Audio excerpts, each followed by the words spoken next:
to Maxed Out Man, helping you become the man you were made to be. Hey guys, it's Kevin Davis from the Maxed Out Man podcast. This is episode number 13, lucky 13, I guess. I'm not particularly worried about 13, but some people are. Not superstitious around here. I'm here with Ed Frauenheim, and excited to have you around. I think this will be a great conversation. So I know you'll do a better job of kind of giving your intro and bio than I will. So welcome. Let us know who you are. Thanks, Kevin. I'm glad to be here. So I'm Ed Frauenheim. I'm a writer, speaker, and consultant focused on masculinity matters as well as workplace culture. I was a journalist for many years, later became a content and researcher specialist at Great Place to Work, which is the company behind the Fortune 100 Best Companies to Work For list. So I got to learn about some of the best cultures, workplace cultures in the world. 2 years ago, I co-authored a book called Reinventing Masculinity, The Liberating Power of Compassion and Connection with Ed Adams. And over the last couple of years, I've been kind of doing my own work as a consultant, speaker, author, and spreading this message of a better way to be, show up as a man and especially at work, but in other parts of our lives as well. That's awesome. This is going to be great. This is obviously exactly what we're trying to work through. And I'm looking, basically the guests that we have, I'm hoping we just have inspiration, education, my own edification as well. Just trying to get, because how I might define masculinity may be different. And definitely, as you ask men across the world, you're probably going to get multiple definitions. So maybe we should start there. In general, or in as much detail as you want to go, how are we, maybe it just makes sense to just define masculinity in and of itself. I've got kind of a sign behind me that's talking about success redefined and how we are trying to redefine success in our manhood, so to speak. And then I've got another sign that says masculinity is not toxic. Some men just suck. So I know we'll talk a little bit about toxic masculinity and those kind of phrases, but I'm interested in how you would define masculinity. I would define masculinity as the expectations that are put on men, kind of simply put. Like, how are we asked, expected to show up as guys, and what's possible for us as men?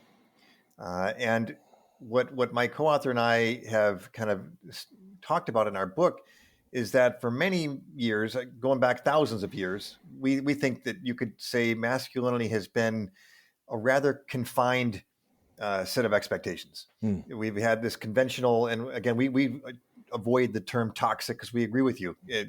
Men are not toxic. Masculinity itself is not toxic, but we do see a problem in what we call confined masculinity, which is that men have had pretty limited ways of relating to people and limited roles that have been okay for us to play. Some of those include the P's, the provider, the protector, the procreator. And we've been then also expected to be competitive. We've expected to be dominant, to be strong and invincible, and to be kind of emotionally stoic. So that we're not expressing many emotions. And lastly, we're supposed to be self-made men, like self-reliant, almost to the point of isolation. There's a lot of good things in a lot of those expectations, but they also have, they're proving to be harmful and unhealthy, especially in the way the 21st century is unfolding. Yeah. So do you see those things as changing for men? In terms of like as a general whole, or this is like our mission to help change this in men over time? I mean, I kind of live in Montana, which is more, Old West mentality, kind of that self-reliance kind of thing. And I grew up that way. I'm an entrepreneur, so I'm kind of the definition of self-made in that regard. But I think over the years, and I've tried to work through, incorporate it in some of the new things that you're saying. I appreciate that. Yeah, that's an honorable thing. Everything you're describing, the self-made entrepreneur or doing your own business, that's kind of the territory I'm in as well right now. What we have called for or kind of identified is what we call a liberating masculinity, which we see as not necessarily throwing away the older kind of approaches to being a guy, but saying you're free to do more, to be more as a man. It really fits your maxed out theme, I think, Kevin. Right. You can there's more roles that are okay. Like, for example, caregiving. That's often been seen as women's work, right? Historically, and acknowledging that we can be more caring fathers, not just the disciplinarian, but even like the primary caregiver, raising the kids as if our spouse, if our wife works. Also more freedom to be kind of a spiritually inquisitive or a spiritual questing man.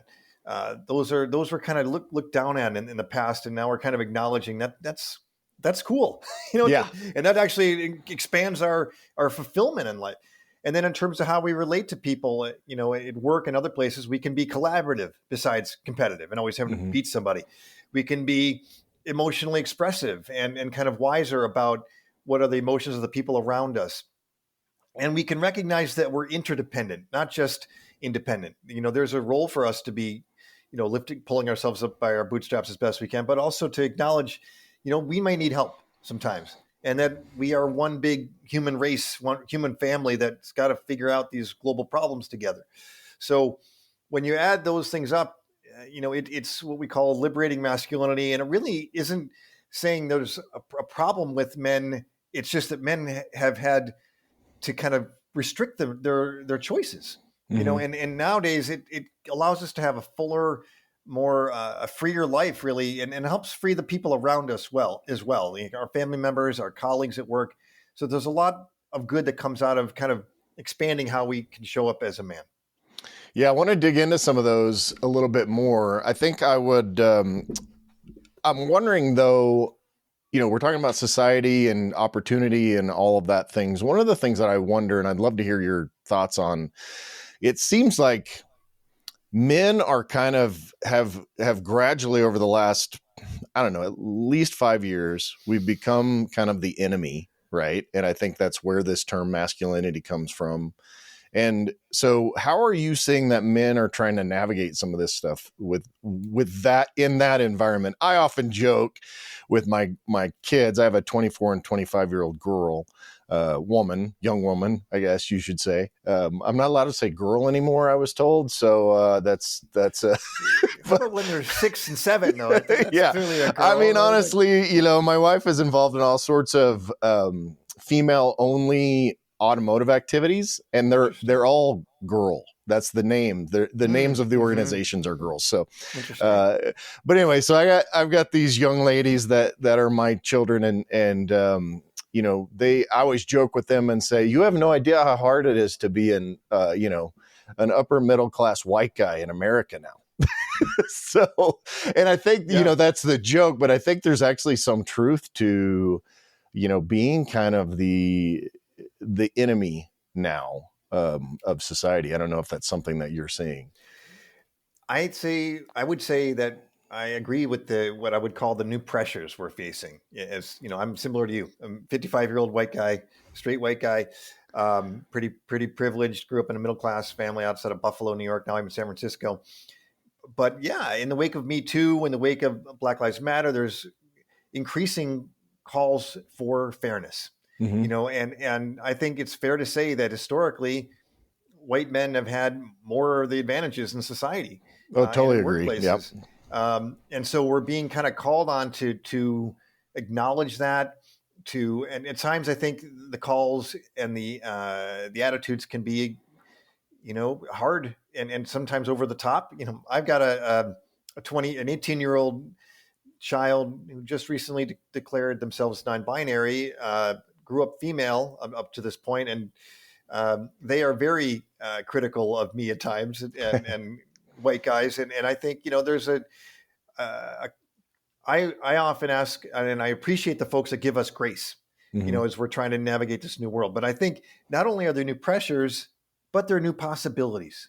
And when we can acknowledge not only that we, maybe have had some more advantages than others, but that doesn't mean we haven't worked hard.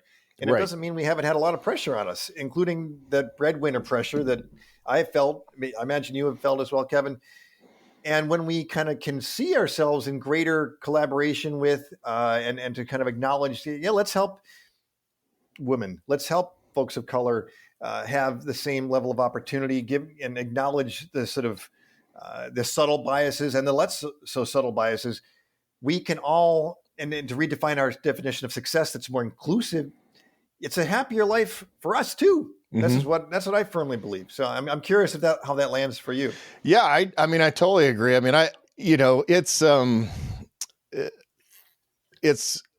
no surprise that, there's definitely benefits to being, a white male in America, right? Like and to be moderately successful and, all of those things. There are definitely some advantages that go with that, but there's also a hell of a lot of hard work that have gone in with that mm-hmm. too. And I think now, it's just a difficult time to be that, to be a man and know, okay, well, I'd love to be more loving, be more caring, be more whatever. But in times I feel like in my case, and just what you see, and obviously the media is completely whacked out right now on every possible side, the messages that we hear and the loudness and who's speaking the loudest. But I think it's like, how do we navigate that and how do we make it okay to be a masculine man in its fullness? And I would just, you say, liberated mm-hmm. masculinity. And I think that's masculinity in its fullness.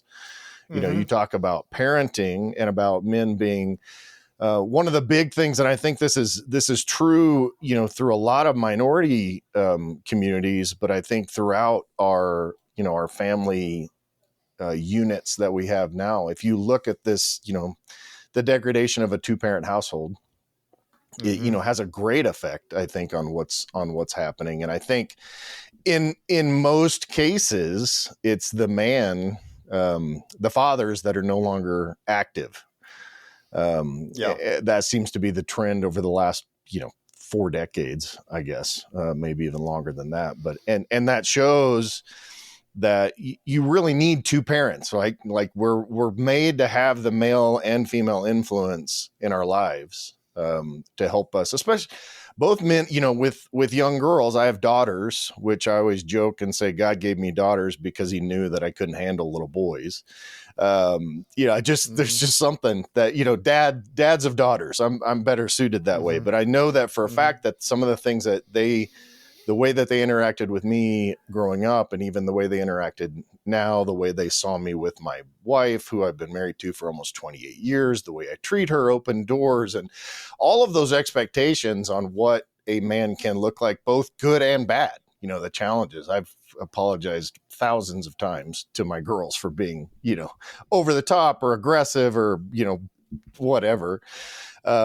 But it's interesting that now we have moved into the more of it's okay for the father to be at home as the primary caregiver, and I think that's great. I agree. And I think, generation by generation, we're seeing improvement there. I think there was the expectation for a lot of guys when my dad was around, or his father, was that, you just didn't show affection. You had to be the one who enforced the rules.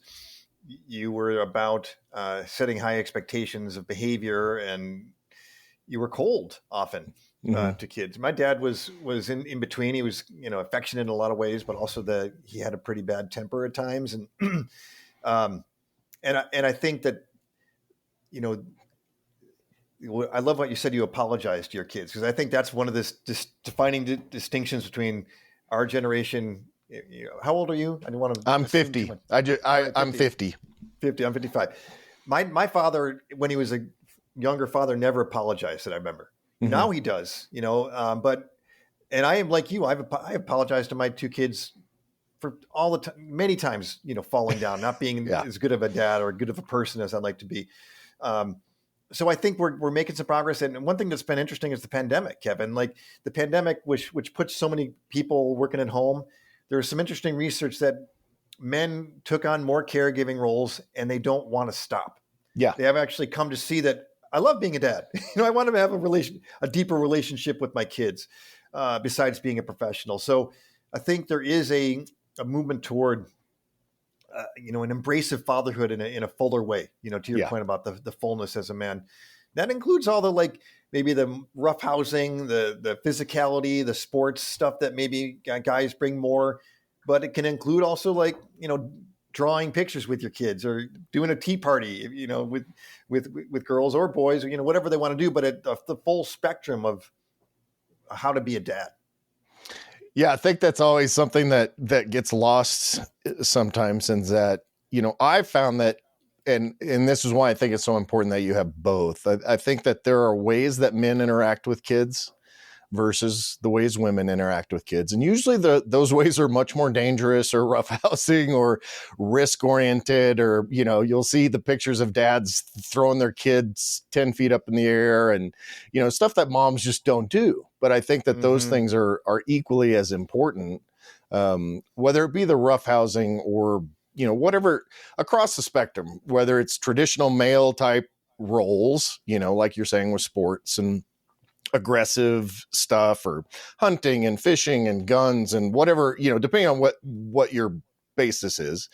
But it's also, I have pictures of my kids painting my nails when they were, 8 and 9 years old. And like you said, the tea parties, and it's fun because I know Dwayne Johnson, The Rock, he has little girls, and I'm on his, or I follow him on Instagram, and you'll see pictures of him having his little tea parties. And he had a thing the other day where, and I can't remember how old they are. They're probably 4 or 5. They're little.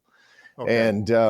And he showed this picture where they convinced him to put some sort of makeup on his head. He's got a bald head, but evidently it wouldn't come off. Like, it was this red, and he had to be somewhere, and it was this big thing. But he was talking about how doing that with them and allowing them to spend that time. And this is a guy that is not home, right? Like, the guy works 100 hours a week, but or more. And so he is engaged at those levels whenever he is around. And I think that's a good model to be.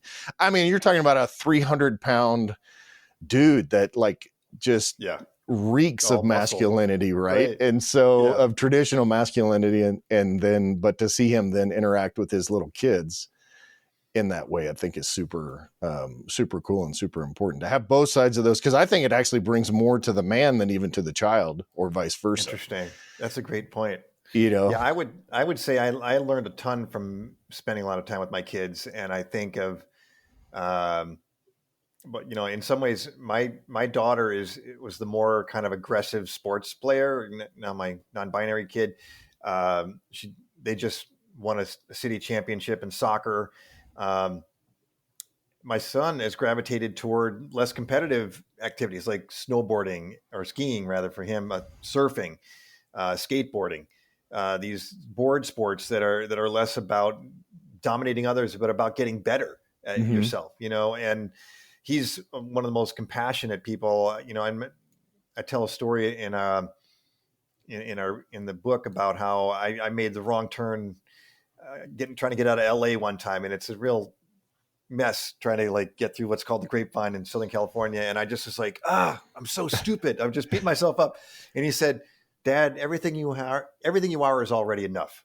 He just like, my wife sometimes says that, so he picked it from her, but, like, he just knows how to be kind, and that's not that kind of comforting approach to friends or family is something that I think a younger generation of guys is picking up, and he's still, he's got that fuller spectrum. He's playing, flag football in college and skiing every weekend, but it's a wider way of showing up as a guy that I think is pretty exciting. Yeah. And were there steps that you took with him in raising him, whether deliberate or, not deliberate, that you and your wife had taken to kind of facilitate where he is? I mean, I've kind of become of the opinion that you do your best, you teach your children, your own ideals, doctrines, and everything else. But at the end of the day, they kind of become who they become, right? Like as they get, and I always joke and say they just in a lot of cases, they'll do the exact opposite of what you thought they were going to do or what you had wished for them to do. Right. Yeah. So, yeah. Well, I think there is definitely a nature part of, I would agree with that. But I think there's a lot to the nurturing, to what the way we, family values, et cetera. I mean, for one thing, we were determined not to hit our kids, not use corporal punishment. We set boundaries and had consequences for when they weren't doing the right thing. But a lot of it was trying to model kindness, and firmness, and apologizing when we screwed up, to your point. And I think there's a lot of good stuff that's been happening in schools around conflict resolution, socio-emotional learning. Like there was, he was getting bullied a little bit in elementary school, and the principal, among others, stepped up to sort of stop that stuff, and get kids to talk to each other. They had a ritual they had at this elementary school called Groton Elementary School in San Francisco. Like, I call you to the wall. It's like, I'm going to call you to come talk about this conflict I have with you. And at one point, my son, I remember one of his best friends was pretty aggressive and shoved him into a garbage can. And rather than shy away from that kid, retreat, or rather than retaliate, he said, you can't do that anymore, Henry. I don't feel safe with you as a friend, and you can't be my friend. We're not gonna be friends if you do this. And I was just like, oh my God, I can't imagine doing that at age 12 or 13. Yeah. You would have been ridiculed for not being tough, but it wasn't, he was being courageous to call them out, in a non-violent way. Yeah. And so, I think we did some, parenting that helped push him in this direction, but he also was getting that from his school settings as well.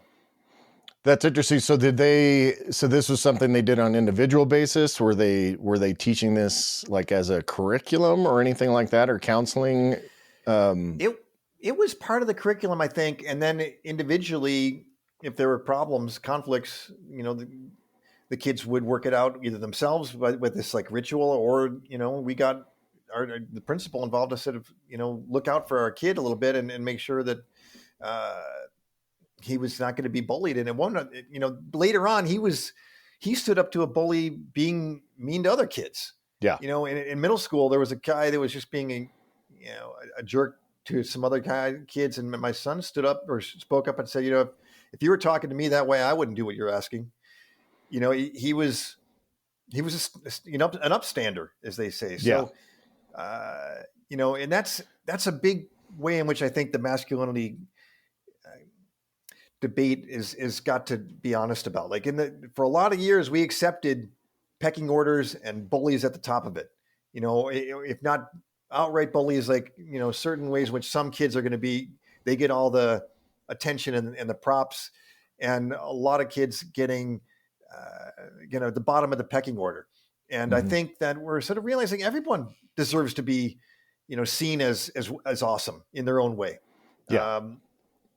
So I'm hopeful about that. I'm curious how that, if you're seeing some similar stuff, Kevin, and what you notice. Yeah. I mean, I grew up in Oklahoma, which is kind of Bible Belt South. Okay. And I mean, we were, conflict resolution. I come from, my family situation was not great, alcoholics and drug addicts and absence. And so I kind of started raising myself at 7 or 8, kind of, wow. There was adults present, but not very often. And I was around a bunch of kids that were similar. So we didn't really have a lot of that taught to us. Violence wasn't a huge part of it. I mean, we had I don't know if you're familiar, we played this thing called wall ball, which was basically throw a it's kind of like playing racquetball and dodgeball combined. I think our kids played that. Okay. But when we were younger, the penalty part of that was you had to stand up against the wall and let people throw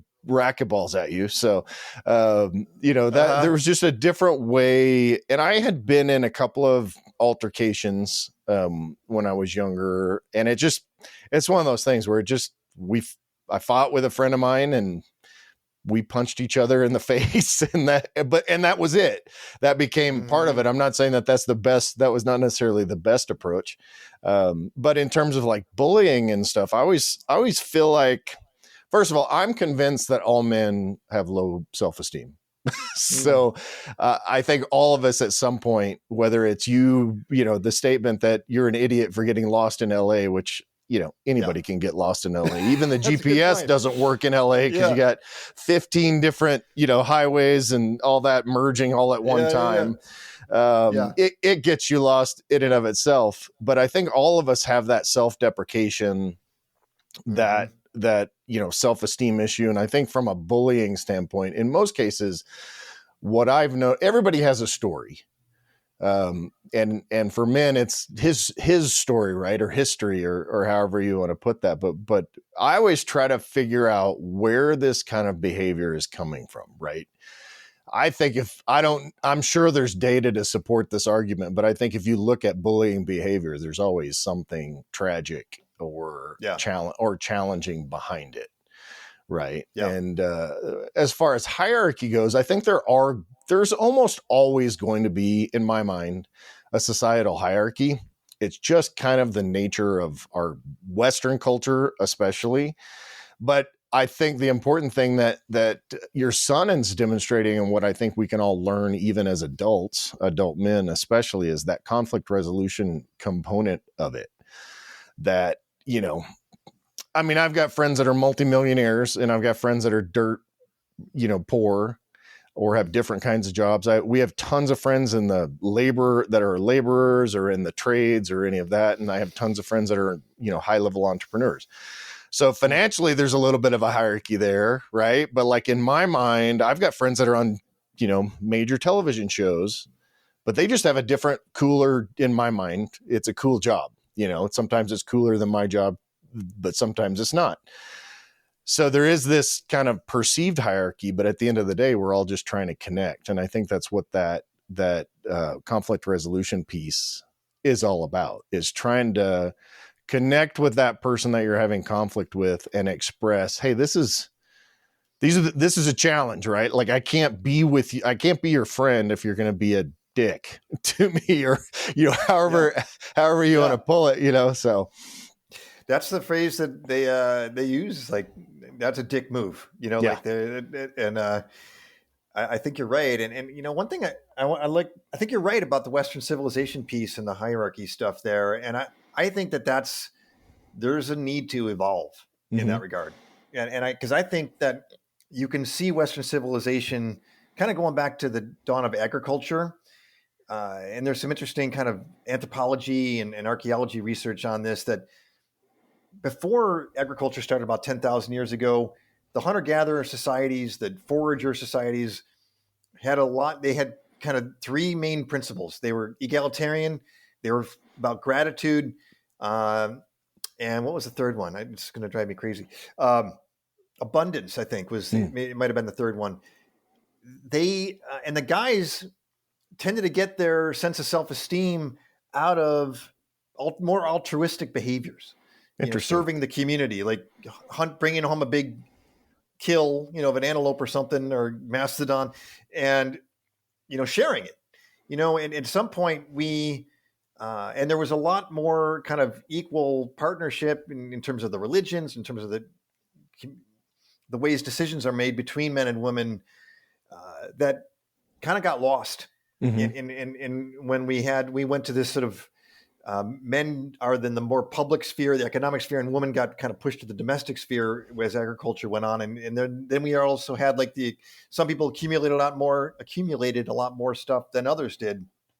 And I think that you could call, in some ways, the Western culture a hyper masculine culture, where we lost some of the feminine energies or principles like receptivity, kindness, stillness, even versus like go and make more and more stuff, and get all the wealth that you can. These things got out of balance, I would argue.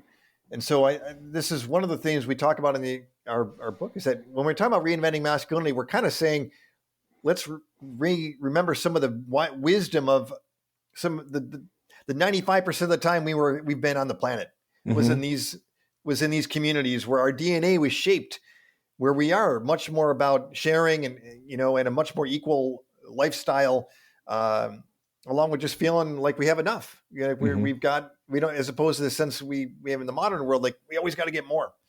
So those are some riffs on your point about Western culture and how I think that ties together with masculinity. Yeah. And I wonder if that is, it'd be interesting to explore agriculture, for example, or being hunter-gatherers and those kind of roles. Those are, if I'm going to go kill a mastodon or something like that, and I honestly don't know exactly how those hunts went in terms of men, women, that kind of thing. My assumption would be that it was predominantly a male oriented, because there are certain there's a physicality to that activity. Yeah. That starts to steer society, or continues to steer society, towards a particular division of labor, so to speak. If you look at agricultural pursuits back before we had modern machinery, right? Like that's and I know that men and women shared those roles. They just had more defined, because there are activities in agriculture, especially early on, that required a tremendous amount of strength in order to do so. That would push men towards those pursuits. However, if you look at early agriculture, and which has kind of come back around, that women still had roles of, they planting and, tilling, or not necessarily tilling, but the planting and reaping and separating of the wheat and the chaff. And, even in Italian cultures where they would traditionally be the ones stomping the grapes and, all of these, but it became more of a division of labor. And to your point about agriculture and kind of community, I'm not sure if you're aware of this, but I live in farm country. And if you look at aerial maps of farmland, and it's less defined now because there's more subdivisions and they've taken up the farmlands. But typically, like if you saw you had 4 huge plots of land from a homesteading standpoint, the houses are at the 4 corners. They weren't built with the houses in the middle of 1,000 acres. They would have 1,000 acres and all 4 homes were built in the corner, so that all 4 homes. And so you had this little mini society that was built for that. And I think that was, in some way, it was so that the wives who were most likely home rearing the children at that time had community, but also the men had community and support after they, if they were out all day farming and doing those things. So I've always found that kind of fascinating that we want that built-in community. Right. I think we are deeply social creatures is kind of what the research and I think we're becoming more mindful of that over the last 30, 40 years. One of the theories I've read about why agriculture started more of this clearer division of labor is that the tilling that you mentioned did not work when you're having a horse or an ox-drawn plow for pregnant women, because it led to miscarriages. Yeah. And so it might have been something as simple as that had a pretty big ripple effect. Whereas before, just kind of gardening or not that kind of plowing piece kept more of the traditional communities or the foraging communities as they were. But I think what we've lost in that, what I would call that several thousand years of having more defined in limited masculinity is so much connection to a lot of things. Like you said, we were looking to connect and we've kind of been told we're not supposed to. We're supposed to kind of like be our own person, be our own man. It's not okay to really show our emotions. That's such a human thing to have emotions, but we've been told boys don't cry. And then the homophobia kicks in if you try to have close relationships with your guy friends and say what you're going through. It's easier for us to have relationships with women, about emotions, which isn't bad. But again, it's kind of limited us, and it's taken me a long time to kind of like, and I'm still not kind of all the way a liberating guy, but to kind of realize I'm going to talk to my guy friends about the whole range of stuff I'm experiencing. And I'm so grateful for how some of my friendships have evolved, because, back in those earlier adolescent times, it was a lot more surface level. It was a lot more kind of ragging on each other, some, a lot of joy, but again, it was, there was a lot of stress that couldn't really be solved in the kind of relationships I grew up with anyways, with my guy friends. Yeah, I think I'm the same way. And, coming from an emotionally wacky past, we'll just call it, I tend to do that, to shove those emotions, down deep inside. And typically I've been married for almost 28 years, I think I said, which is, congrats on that, by the way. Thanks. The fact that she hasn't killed me in my sleep is a miracle. But so she gets most of that. Like what I do share, I typically share with her, but I've been thinking more and more as I do more of these podcasts and talk to different people and experts. And I'm actually in the middle of trying to rekindle a friendship that just kind of, like, it really wasn't bad. We didn't have anything, there was a situation to where we kind of, our families went separate ways and kind of moved in different directions. But I was thinking the other day, I'm like, it's been like a decade. And this is one of the people that I admire and enjoy being with most. And so trying to rekindle that friendship, I'm really looking forward to some of those interactions. But having that kind of deeper connection and talking and all that. And I don't know if there's an innate component to men that, or if we've all been taught that we're not supposed to do it, or probably a little bit of both. That's that self-reliant piece, I guess. But we don't like to talk. I think most men don't like to talk to anyone about their feelings. And so, and because then when you have two men who both don't want to talk about their feelings, you don't get a lot. Sports. Yeah. You talk about sports. I'm not a sports guy, but you talk about, in my case, you talk about cars. Fishing, cars. Yeah. Okay. Talk about cars. Yeah. I'm a big car guy, but it's one of those things where I've over the last probably couple of decades, 10 to 15 years, maybe, I've really tried to, I will say to my friends, hey, I love you, man.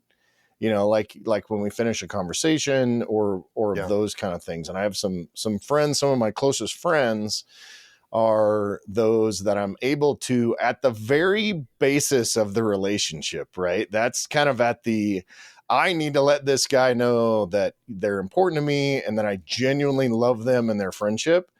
And it can be weird, like I have this one friend that he's on the other side of the spectrum of not wanting to have that kind of interaction. He's a little bit older than me, grew up in a Latino family and those kind of things. So what I have to say with him is, hey, I love you, but not in a weird way. That's okay. That's our joke, but it's still the message comes across. Yeah. Good for you to move in that direction, and that's what the research says makes us happy and live longer. It's more than medications or food or exercise. The single best predictor of a long, happy life is your relationships. Maybe you've seen some stuff on this, Kevin. There's a 100%. Harvard study. And there's an epidemic of loneliness among men right now, where we've been losing our friendships. I think that's partly related to like work becoming less steady, for layoffs happening more often, so we don't have those work relationships. The pandemic also isolated us a lot, but men don't have as many close friends, even though it was already challenging before.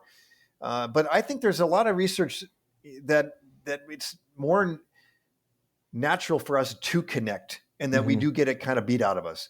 There's a really interesting scholar at New York University, Naomi Way, who's written a book about how younger guys, they're affectionate until they get to that adolescent period, and then that's sort of like seen as negative, or they're afraid of being accused of being gay, and still there's a lot of homophobia still in society. And so they kind of push each other away, or they become less intimate and close.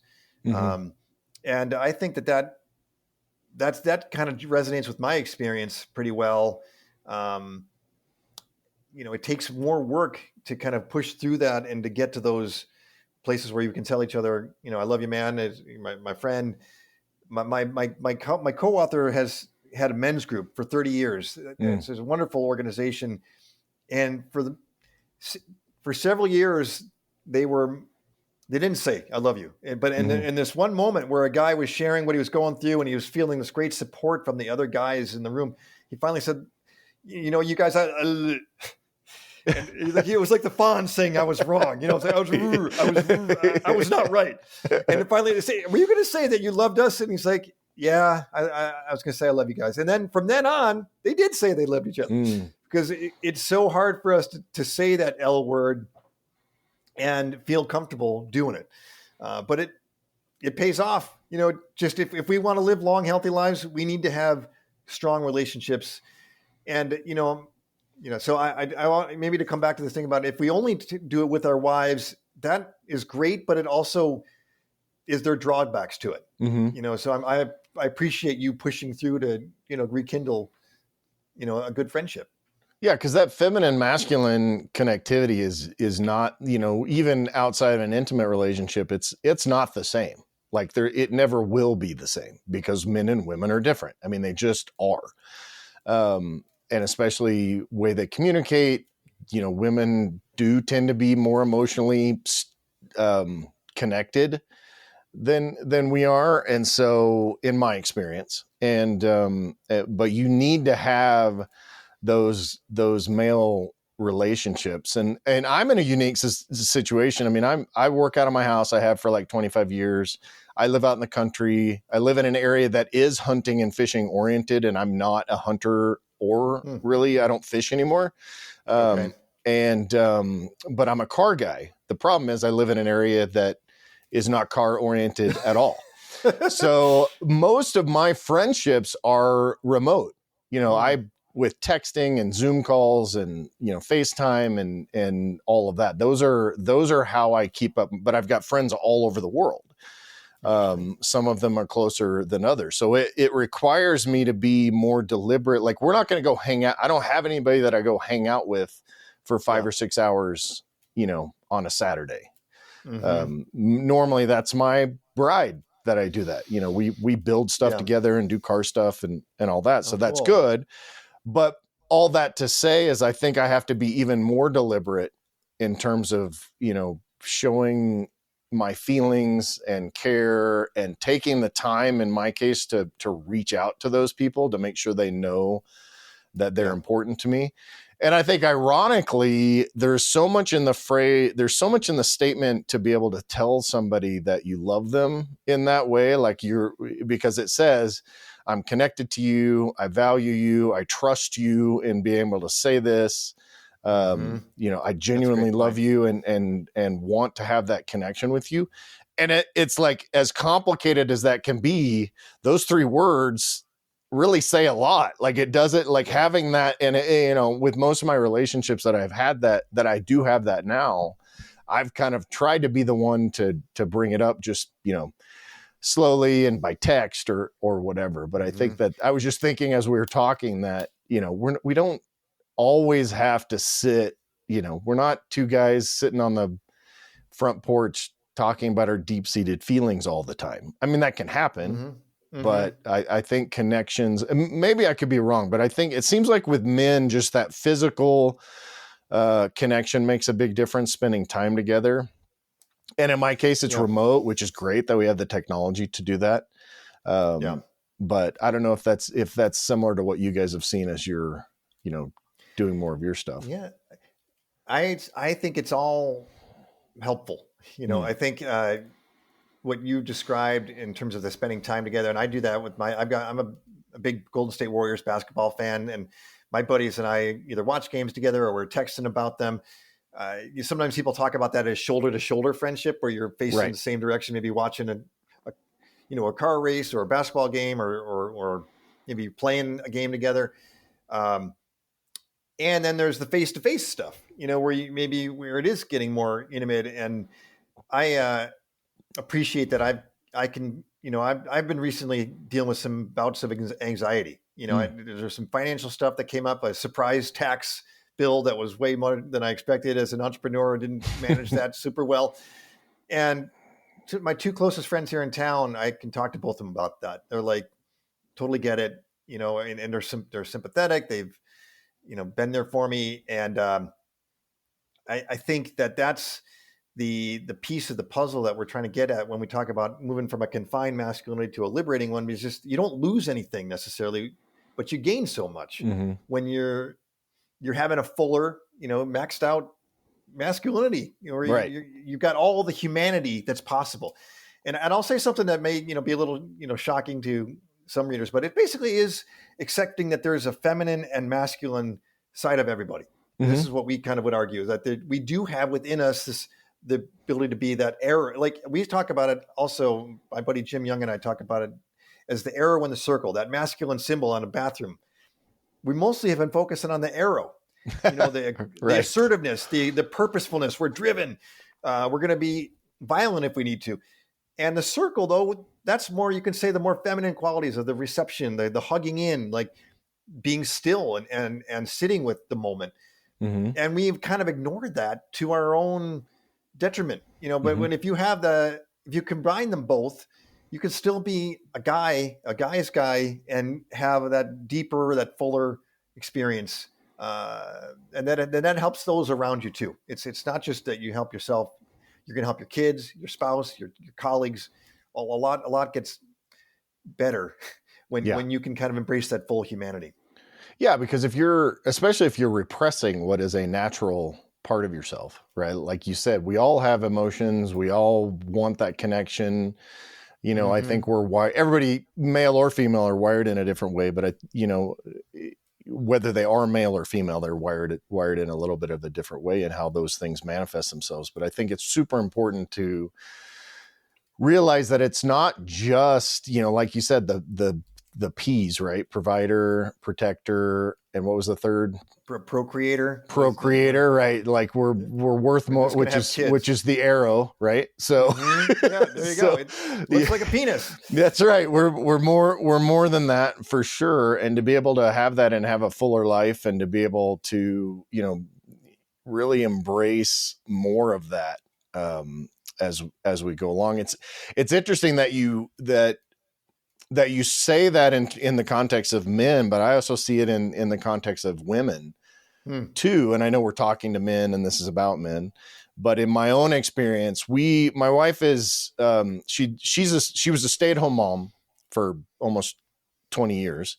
And then after that, when the last kid left home, she kind of reinvented herself. I've been a car guy for a long time. She wanted to get out in the shop and do some stuff. And so she and I built a Jeep together, completely took it apart, put it back together a couple of times because it's been wrecked. But she does these off-road rallies, and we do off-road driving and that kind of thing. And as a result, we got involved in kind of the female side of the automotive industry. And she got to do these all-female builds for SEMA, which SEMA is the Special Equipment Manufacturers Association. It's the largest automotive trade show in the world, happens every year. Okay. It's kind of a B2B thing. But the first one that she worked on was 80 different women. And these are tradeswomen. And so to be able to talk to them about doing something that is very traditionally male in their job, but then, and some of them, it's the irony is that some of them really leaned into, and in my mind, for a lot of them, it's an unhealthy thing, but leaned into the masculinity part of what they believed they needed to become in order to be successful and to quote unquote protect themselves. In other words, they're acting like dicks. Yeah. they kind of have a chip on their shoulder.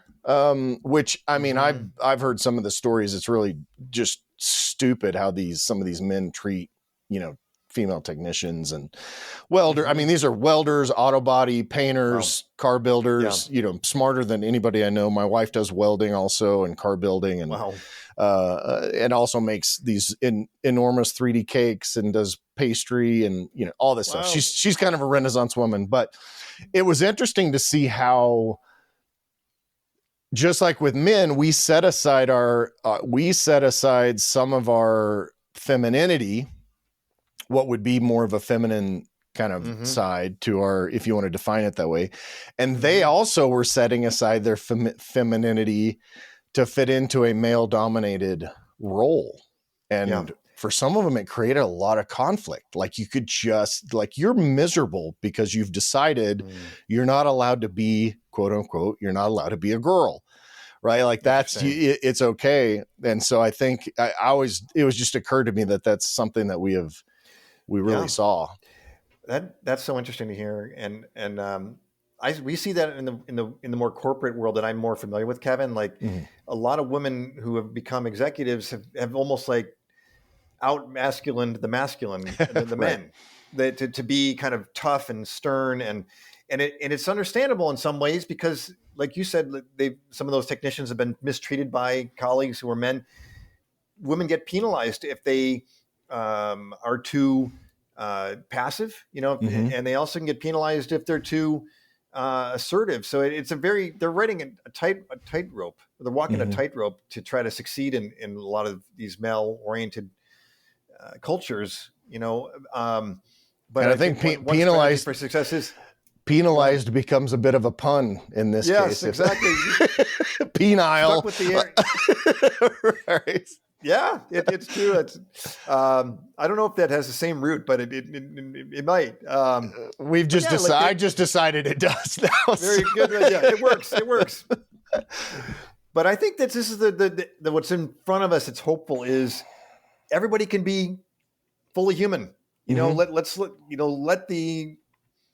the girl mechanics and the all women groups and women just do mechanic stuff that they want to do if that's what they're drawn to and let the guys be, you know, we interviewed a guy who became a nurse, you know, because that's what he just really wanted to do. But for so long that was like way uncool. You know, now there's a lot of male nurses and they do. I had a heart attack 2 years ago and some of the best nurses were these guys, you know, and they're bringing their physicality to it. They're try to lift a 300-pound patient off a gurney, right? Yeah.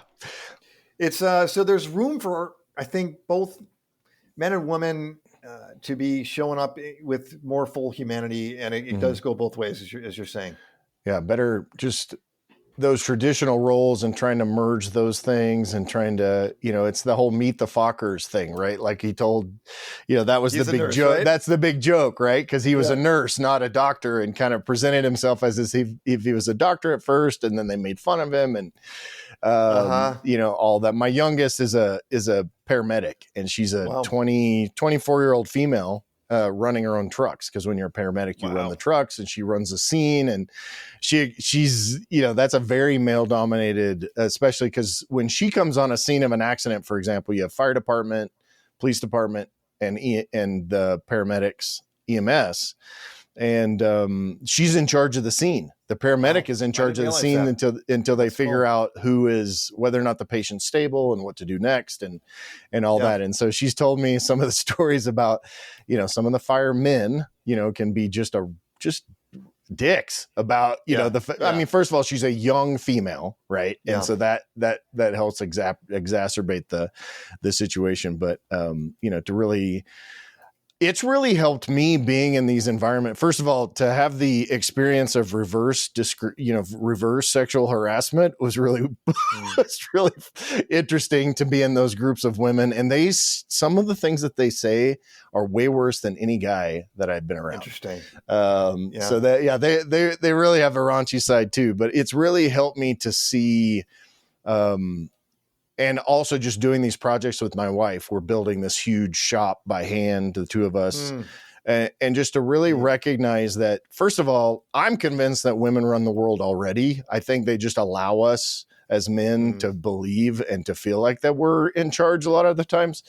But to really see how valuable and strong that women really can be. And I think that's a huge part of, and in that vein, to see what makes them strong and to what makes them more well-rounded than most men, and to kind of, really look to that as a way to, to do our lives also, to do what we need to do. I appreciate what you're saying. And I think this is part of what we're reckoning with in this, in some ways, to put it in spiritual terms, I don't know if that will resonate with you or your audience, but like, there's in some ways the rise of the sacred feminine is underway. Like for a long time, we had, literally most of the faith traditions have had kind of a conception of a male God, and some of that's changing over time. And the Catholic faith has always had like Mary as one of the almost godlike, and that Protestants have criticized that. But just this notion that we're at a more values level, that we're accepting and appreciating the connection.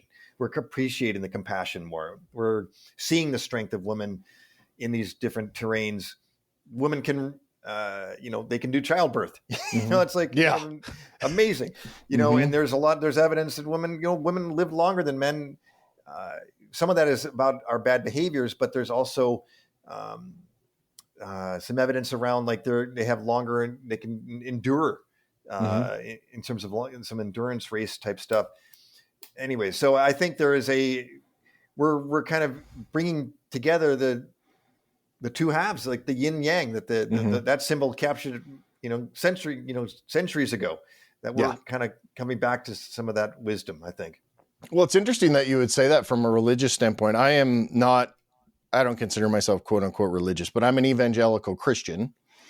And so the thing that most people miss about Christianity, from an evangelical standpoint, Catholic Christianity and evangelical are kind of a little bit of a separation there, but Jesus was extremely involved in like the women he had women that funded his ministry. Women were more prominent in everything that he did. I mean, they were literally footing the bills to make sure he could do his ministry for the 3 years that he was doing it.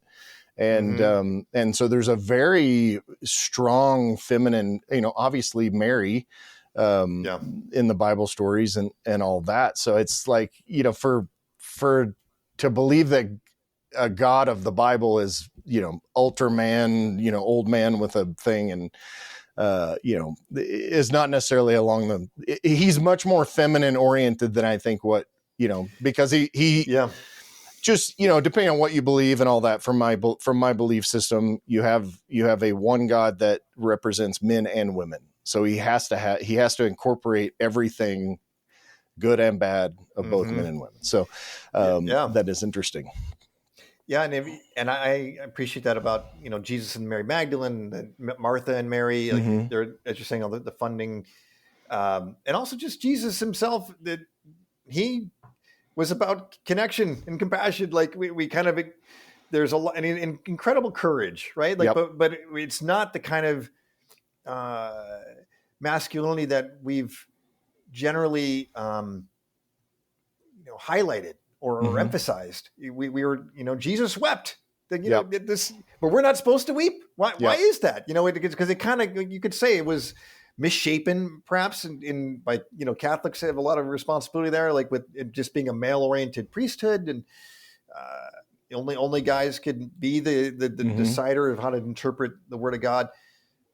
But yeah, we talk about Jesus in our book, and most of the faith traditions do have these elements in them, but they haven't always been emphasized. Right. Yeah, there's a really good series, and the first 2 seasons are at Amazon. The other one you have to go to the website /app, but it's called The Chosen.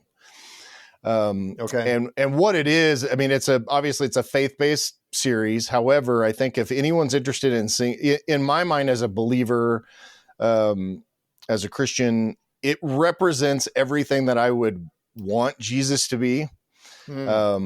because he's got his disciples, and that brotherhood and that connection with other men on a level that we don't do now, I think is shown. I like it because he has an irreverence and sarcasm about him, the way that it's written, which interesting. I have in my personality. So my assumption is that God created humor and sarcasm and all of those things too.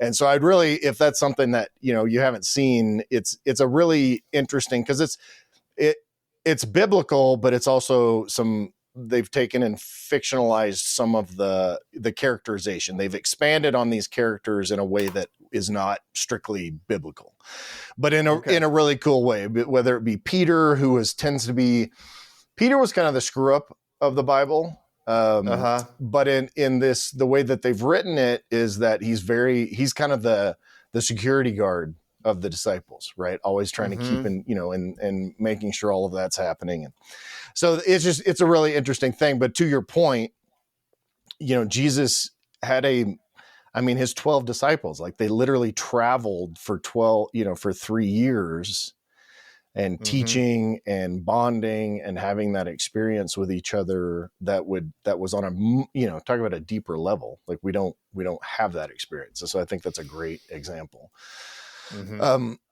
So what advice would you give to men on kind of like starting this journey towards masculine liberation, as you guys are calling it? Obviously we need to pick up a copy of the book so we can read through it. We'll get the links in a bit, but kind of what are those initial steps that for guys that maybe they don't have a lot of friends, or they're not connecting with their friends, or they're doing all shoulder to shoulder type stuff with no real connection necessarily. And, how would you kind of tell them to get started? I'm going to suggest you start by connecting to yourself a bit more. And that is to say, even just feel your feelings, and as opposed to immediately kind of suppressing if you're sad or you're angry or you're joyful even, like let yourself feel what you feel, because we've been kind of told to, like, we're supposed to push them down, not express that. Even if we just do that to ourselves, if we need a good cry, let it out. If you need to yell and you're angry, go to a park or someplace and let that all go, and just kind of maybe think about what are you really called to do in life right now? Like connecting to your purpose, your soul, you might say.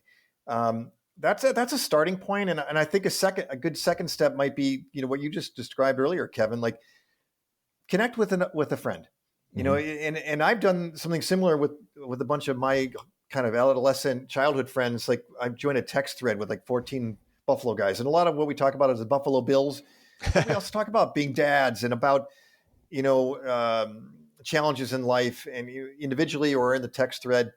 And those are guys that are typically guys or gals, but like I would suggest trying to deepen some of the male friendships, and going back to those childhood friends often are ones that we can rekindle, and to be brave, to be courageous, like you have been, Kevin, to say, I love you, I really do care. And all that means, I'm not necessarily in a romantic way, but I'm loving you I respect you. I care about you. I trust you. So those are two things. You connect to yourself and try to connect to somebody else, especially someone you've already been connected to in the past. Yeah, it's a little easier than just going to a rant, which is nothing wrong with finding a great men's group to go to, but it's probably easier to reconnect with old relationships, that you have at least some foundation for. Yeah. Well, I think that's a great place to land the plane. We'll borrow from Micro and his wording, but I really appreciate you taking the time. How do we find you? How do we find access to the books and what you've got going on? You can find me most easily on LinkedIn, searching for Ed Frauenheim. I also have my website. It's pretty bare bones, but you can learn more about me there too, edfrauenheim.com. And the book is called Reinventing Masculinity, The Liberating Power of Compassion and Connection. You can find it on Amazon or Barnes & Noble, your local bookstore too. Awesome. Well, thank you so much, Ed. I hope you have a great day. Thanks so much, Kevin. If you're looking to really maximize your life and become the man you were made to be, head over to maxedoutman.com. and get your journey started today.